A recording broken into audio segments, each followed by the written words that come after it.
اسی طرح سے کیا عید کی نماز سے پہلے قربانی کی جا سکتی ہے؟ سوال نمبر 33۔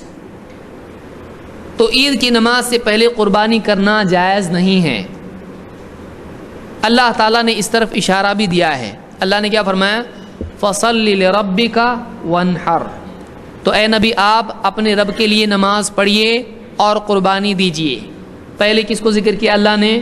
نماز کو، اور اس کے بعد قربانی ہے۔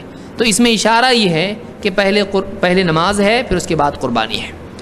براء ابن عازب رضی اللہ تعالیٰ کی حدیث سے فرماتے ہیں خطبنا رسول اللہ صلی اللہ علیہ وسلم فی یوم نحر، نحر کے دن، عید الاضحیٰ کے دن آپ صلی اللہ علیہ وسلم نے ہم کو خطبہ دیا۔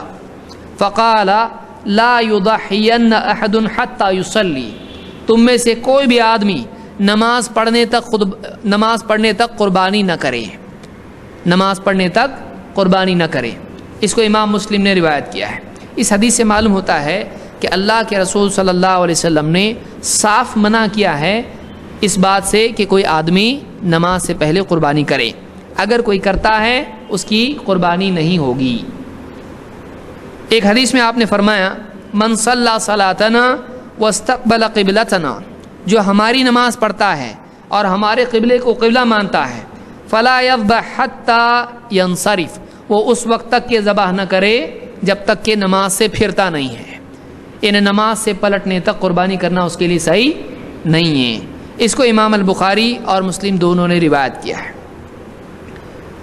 کیا آپ جانتے ہیں کہ یہاں پر نماز کا لفظ آ رہا ہے، تو نماز کے بعد قربانی کرے یا نماز کے بعد خطبہ بھی ہوتا ہے؟ اس لیے کہ آپ جانتے ہیں کہ عید کے دن جمعہ کی ترتیب نہیں ہوتی ہے کہ خطبہ اور نماز، بلکہ عید کے دن ترتیب کیا ہوتی ہے؟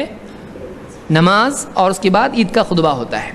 تو یہاں قربانی عید کی نماز کے بعد کرنا چاہیے یا خطبے کے بعد کرنا چاہیے؟ اس سلسلے میں کیا دلیل ہے؟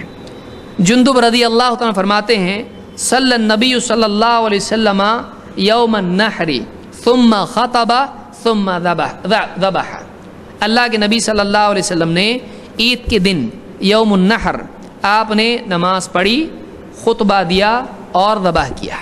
تو سنت طریقہ یہ ہے کہ ایک آدمی عید کی نماز پڑھے، خطبہ اٹینڈ کرے، اس کے بعد میں ہی ذبح کرے۔ یہ نبی کریم صلی اللہ علیہ وسلم کی سنت ہے۔